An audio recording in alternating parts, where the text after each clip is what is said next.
சிறு தொகுப்பு கூறுகிறேன். உலகத்தில் எல்லாருமே வாழ்கிறாங்க, அந்த மாதிரி நான் வாழ்கிறேன் கிடையாது. உலகத்தில் எல்லாரும் வாழ்ந்த மாதிரி வாழலை. கஷ்டப்பட்டு கடினப்பட்டு வாழ்கிறேன். கடினத்தோடு கஷ்டப்பட்டு பல முயற்சிகள், வேலை முயற்சிகள், படிப்பின் முயற்சிகள் ஒன்றும் வாய்க்க மாட்டுது.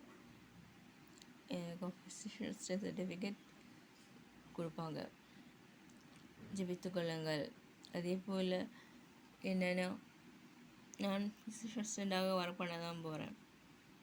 அதே தான் டாக்டரோட அசிஸ்டண்ட்டாக ஒர்க் பண்ணலான்னு பார்க்குறேன். அதுக்காக இருக்கிறேன். ஊழியமும் செய்வேன். அது கூட பார்ட் டைம் ஊழியம். திருமணம் வாய்க்கவில்லை.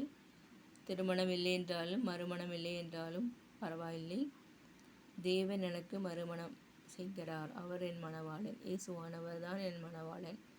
என் பிரியமே நிருபவதி, எழுந்து வா.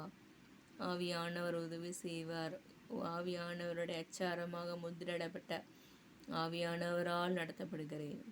ஆவியானவர் முன்பாகவும் பின்பாகவும் வலதுபுறம் இடதுபுறமாக இருக்கிறார்.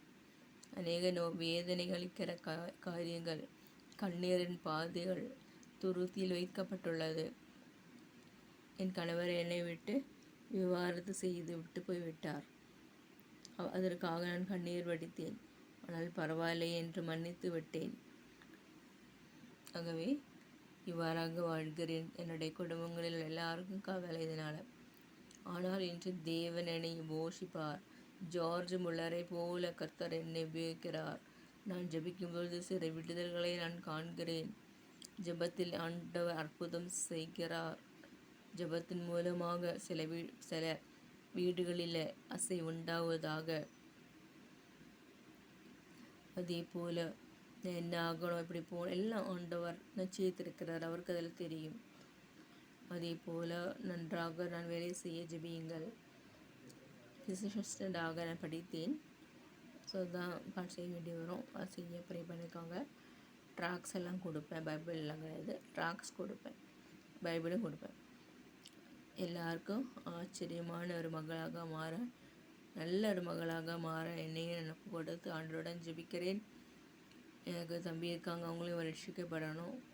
ரட்சிக்கப்பட்டதா இருந்தாலும் ரட்சிக்கப்படணும். அதே போல் கர்த்தர் உயர்த்துவார். கர்த்தருடைய உயர்வு வரும்போது யாராலும் தடுக்க முடியாது. அவர் என்னை அவருடைய ஆணியால் அறைந்த போது அந்த இரத்தத்தால் என்னை தலை முதல் உச்சங்கால் வரை அந்த ரத்தம் ஊற்றப்பட்டுள்ளது. ஆமீன், ஆமீன்.